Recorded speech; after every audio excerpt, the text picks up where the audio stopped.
আসসালামু আলাইকুম প্রিয় দর্শক, আপনাদের সবাইকে সংবাদ শিরোনাম ব্লগ পেজ এবং ইউটিউব চ্যানেল থেকে স্বাগত জানাচ্ছি। আমরা আজকে থেকে শুরু করছি আমাদের প্রতিদিনের একটি অনুষ্ঠান, যে অনুষ্ঠান থাকবে স্থানীয় পত্রিকার গুরুত্বপূর্ণ সংবাদ আলোচনা এবং বিশ্লেষণ। এবং আজকে থেকে আমরা যেহেতু শুরু করছি, তো প্রথমে আমি আমার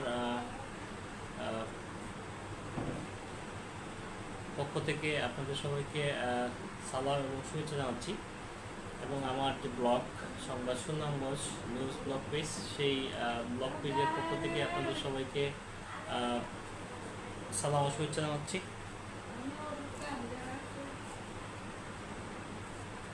তো আজকে মূলত আমি যে বিষয়টি নিয়ে আলোচনা করব, আজকের আমার হাতে দেখছেন, আমি আগে কিন্তু বলেছিলাম আমার যে আইডি, সেই আইডিতে আমি কিন্তু আপনাদেরকে বলেছিলাম যে সংবাদ সুনামগঞ্জ ফেসবুক ব্লগ পেজে প্রতিদিন আমি আপনাদের যে গুরুত্বপূর্ণ যে সংবাদ, আমাদের যে স্থানীয় যে পত্রিকাগুলো আছে, সেই পত্রিকাগুলোর গুরুত্বপূর্ণ সংবাদ দিয়ে আপনাদের সাথে আলোচনা করব। এবং আজকে কিন্তু এই পেজে আমার প্রথম অনুষ্ঠান। আপনারা যারা আমার এই অনুষ্ঠানে যোগ দিতে আগ্রহী, তারা অবশ্যই আমাকে কমেন্ট করে জানাবেন।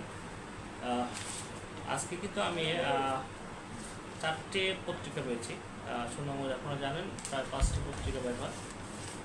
তো আমার হাতে প্রথমেই আমি একটি পত্রিকা নিলাম। আপনারা দেখছেন এটি কিন্তু দৈনিক সুনামগঞ্জের সময়। এটির সম্পাদক এবং প্রকাশক হচ্ছেন সেলিম আহমেদ তালুকদার।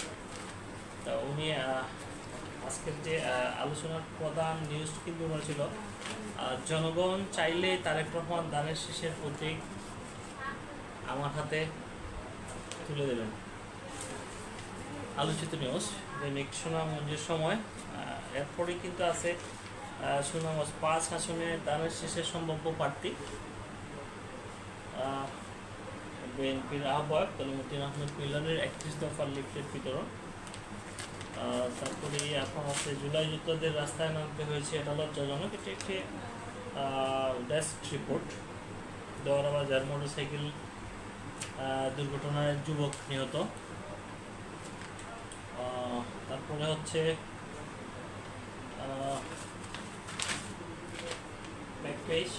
ব্যাকপেজে আছে আপনার দুর্গম রাস্তা মেরামতের কাজ করিয়ে এলাকায় প্রশংসায় বাসছেন সেবক আব্দুর রশিদ।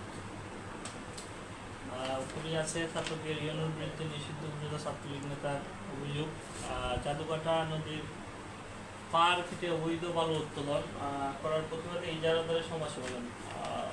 ঠিক কিন্তু আজকের গুরুত্বপূর্ণ নিউজ ছিল সুনামগঞ্জের সময়।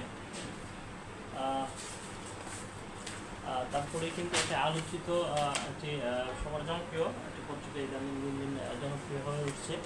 আপনার দেখছেন দৈনিক সুনামগঞ্জের ডাক। এটির সম্পাদক ও প্রকাশক অবসরপ্রাপ্ত অধ্যক্ষ শেরুল আহমেদ। উনি এটি প্রকাশ সম্পাদনা করেন। তো ওনার আজকের হেডলাইন হচ্ছে সম্মিলিত প্রচেষ্টায় ত্রয়োদশ জাতীয় সংসদ নির্বাচন সুষ্ঠুভাবে বাস্তবায়নে আমরা বদ্ধপরিকর, নির্বাচন কমিশনার উনি এটি বলেছেন। এবং বিএনপি ক্ষমতায় গেলে সকল ধর্মের মানুষ নির্ভয়ে বসবাস করবে, আনিসুল হক। এটি ছিল ওনার প্রোগ্রাম। আনিসুল হক টাইপের প্রোগ্রাম ছিল। সুনামগঞ্জ ডাকের দ্বিতীয় হেডিং, লালন শাহের 135তম তিরোধান দিবস পালিত। এগুলি কিন্তু হয়ে গেছে। তারপর আমি আপনাদেরকে বলছি এই কারণে জাস্ট যে নিউজগুলো আপনাদের সাথে আলোচনা করা, যে কোন কোন নিউজ আমাদের যে সুনামগঞ্জের যে গণমাধ্যমগুলো আছে তারা প্রকাশ করছেন আমাদের জন্য। আমরা অনেক কিছুই জানি না, কিন্তু এই পত্রিকার মধ্যে কিন্তু আমরা সেই নিউজগুলো জানতে পারি। এটার জন্য যারা পত্রিকা সম্পাদনা করেন তাদের প্রতি আন্তরিক ধন্যবাদ এবং কৃতজ্ঞতা জানাচ্ছি।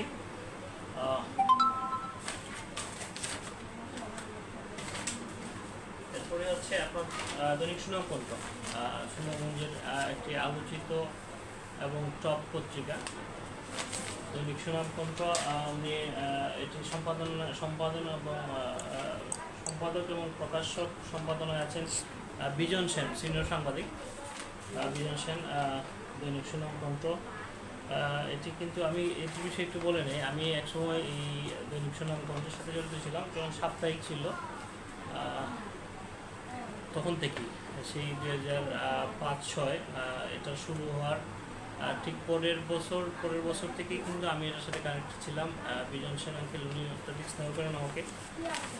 এটি সম্পাদক মন্ডলের সম্মানিত সভাপতি হিসেবে আছেন বিশিষ্ট দানবীর জিয়াউল হক। তো জাদুঘরটা নিয়ে কিন্তু ওনাদের প্রথম হেডলাইনটি ছিল 19 অক্টোবর, জাদুঘাটায় 5 দিনে অর্ধশত কোটি টাকার বালু লুট, ইজারাদারের বিরুদ্ধে ব্যবস্থা নেওয়ার আহ্বান। তারপরেই বলছে দলাবাজার বিএনপির 2 পক্ষের সংঘর্ষে আহত 10, লিফলেট বিতরণ প্রোগ্রাম ছিল দলাবাজারে। তারপরে আছে ফেব্রুয়ারিতেই নির্বাচন, কোনো বাঁকা পথে যাবে না ইসি শান্তিগঞ্জে একটি প্রোগ্রামে ইসি নির্বাচন কমিশনার আনোয়ার ইসলাম এটি বলেছেন। দলাবাজারে গণসমাবেশ, দানের শেষ প্রতীকে ভোট দিতে মানুষ প্রস্তুত, কলিমুদ্দিন আহমেদ মিলন। এবং আরেকটি পত্রিকা দৈনিক সুনামুনির খবর, এটি আসলে গতকালকের পত্রিকা, আমি আজকে পাই নাই, যার জন্য আমি আপনাদেরকে আজকে হেডিংগুলো বলতে পারি নাই। তো প্রিয় দর্শক, আজকে আমরা যে উল্লেখযোগ্য নিউজ তাহলে আমরা যেটি পেলাম তার মধ্যে আপনার সুনামগঞ্জের সময়,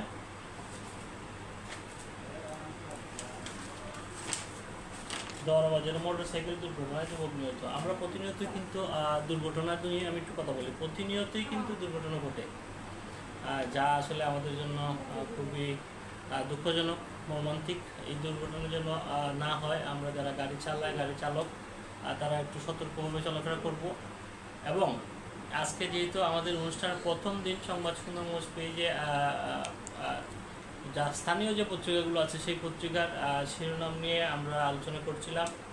আগামীকাল থেকে ঠিক 11:30 আমরা আপনাদের সাথে আবার সংযুক্ত হবে এবং আরও সুন্দরভাবে আমি আপনাদের সামনে উপস্থাপন করার চেষ্টা করব।